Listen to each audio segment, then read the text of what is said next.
एक बार एक व्यक्ति अपने काम से लौटकर घर आया और साथ में पनीर लाया और अपनी पत्नी को कहा कि आज मेरे लिए बढ़िया पनीर की सब्जी बनाना, क्योंकि आज मैंने बहुत काम किया है और मुझे बहुत ज्यादा भूख लगी है और मुझे कुछ बहुत अच्छा खाना है।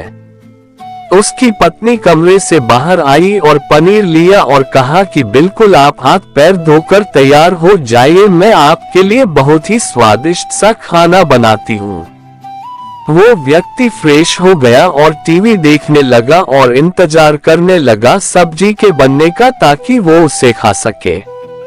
किचन से बहुत अच्छी खुशबू आ रही थी। वो व्यक्ति बस सोच रहा था कि जल्दी से खाना बन जाए ताकि मैं अपनी भूख को मिटा सकूं। लगभग 1 घंटे के बाद खाना बनकर तैयार हो गया। स्वादिष्ट सा भोजन। अब खाना लगने ही वाला था कि उस व्यक्ति ने अपनी पत्नी से पूछा कि खाने में नींबू है कि नहीं, क्योंकि मुझे पनीर की सब्जी में नींबू डालकर खाना है। लेकिन पत्नी ने कहा कि नींबू तो खत्म हो गए, आपसे कहा था लेकिन आप भूल गए। व्यक्ति ने अपनी पत्नी से कहा कि रुको रुको, अभी खाना मत लगाओ, क्योंकि नींबू के बिना खाने में बिल्कुल मजा नहीं आएगा। तो मैं अभी गया और अभी नींबू लेकर आया। वो व्यक्ति वापस से कपड़े पहनकर तैयार हुआ और नींबू की पास वाली दुकान पर गया। जब वहां पर देखा तो नींबू नहीं थे। उसका दिमाग क्रोध से भर गया। उसने सोचा कि यार उसके पास नींबू नहीं है, चलो थोड़ी आगे वाली दुकान पर जाता हूँ, शायद वहाँ नींबू मिल जाएगा। वो थोड़ा और आगे गया लेकिन वहाँ पर भी नींबू नहीं मिले। अब उसने सोचा दूर की सब्जी मंडी चला जाता हूँ, वहाँ से नींबू लेकर आऊंगा, क्योंकि नींबू के बिना सब्जी में मजा नहीं आएगा। तकरीबन आधे घंटे के बाद वो करीब की सब्जी मंडी में पहुंचा। वहां पर उसे नींबू मिल गया और वो बहुत खुश हुआ कि चलो नींबू मिल गया और अब मैं घर जाऊंगा और सब्जी में नींबू डालकर अच्छे से सब्जी खाऊंगा। अब वो खुशी खुशी नींबू लेकर घर आया और अपनी पत्नी से कहा कि जल्दी से सब्जी गरम कर दो, रोटी गरम कर दो और नींबू काटो ताकि मैं अच्छे से खाना खा सकूं। अब थाली लगाई गई, सब्जी परोसी गई और नींबू रखी गई। उसकी पत्नी सामने ही बैठी थी और वो व्यक्ति थोड़ी देर के लिए कुछ सोच में पड़ गया। उसके बाद उसने नींबू की प्लेट उठाए और दरवाजे से बाहर की ओर फेंक दी और जोर जोर से चिल्लाने लगा, मैं जीत गया, मैं जीत गया। पत्नी ये देखकर घबरा गई कि कहीं ये पागल तो नहीं हो गए, इन्होंने सारे के सारे नींबू दरवाजे से बाहर की ओर क्यों फेंक दिए।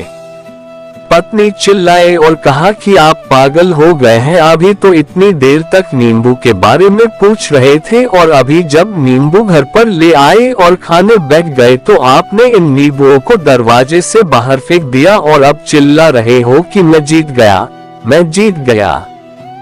पत्नी पूछी, आप किस चीज में जीत गए, हुआ क्या?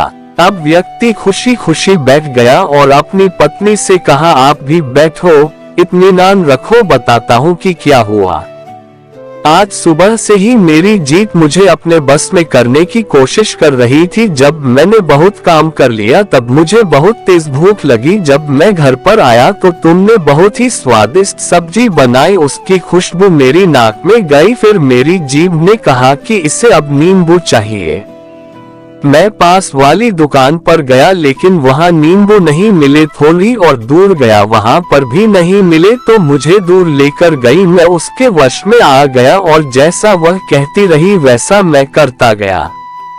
अब मैं वैसा ही करता गया जैसा वो मुझसे करवाती गई, लेकिन अंत में मैंने विजय प्राप्त कर ली। मैंने उसे उठाकर बाहर फेंक दिया और कह दिया कि तुम्हारा मुझ पर कंट्रोल नहीं है बल्कि मेरा तुम पर कंट्रोल है और मैं जीत गया। क्या आपको समझ में आया कि कैसे अपने इच्छाओं पर विजय प्राप्त करें? कई बार लोगों को शराब पीने की आदत लग जाती है और उस चक्र में वो भटकते रहते हैं। यदि एक जगह नहीं मिलती तो दूसरी जगह जाते हैं, दूसरी जगह नहीं मिलती तो तीसरी जगह जाते हैं। और अक्सर युवाओं के साथ ऐसा जरूर होता है कि वो शराब पीने के लिए बैठते हैं, सारी शराब खत्म हो जाती है, उसके बाद एक ना एक व्यक्ति जरूर कहता है कि यार और चाहिए के चक्कर में शराब ढूंढने के लिए निकलते हैं, देर रात हो जाती है, वो भटकते रहते हैं, एक जगह नहीं मिलती तो दूसरी जगह जाते हैं, दूसरी जगह नहीं मिलती तो तीसरी जगह जाते हैं और अपने समय, पैसे और अपने आप को बर्बाद करते रहते हैं। यदि आपने अपनी इंद्रियों पर विजय प्राप्त नहीं किया तो आप भी नींबू की खोज में सिर्फ भटकते ही रहेंगे और हमेशा परेशान रहेंगे। इसीलिए अपनी इंद्रियों पर काबू पाइए और अपने जीवन को खुशी खुशी बिताए। आशा करता हूँ कि इस स्टोरी के माध्यम से आपको कुछ न कुछ सीख जरूर मिली होगी। अगर मिली हो तो अपने दोस्तों के साथ ज्यादा से ज्यादा शेयर जरूर करें। थैंक्स।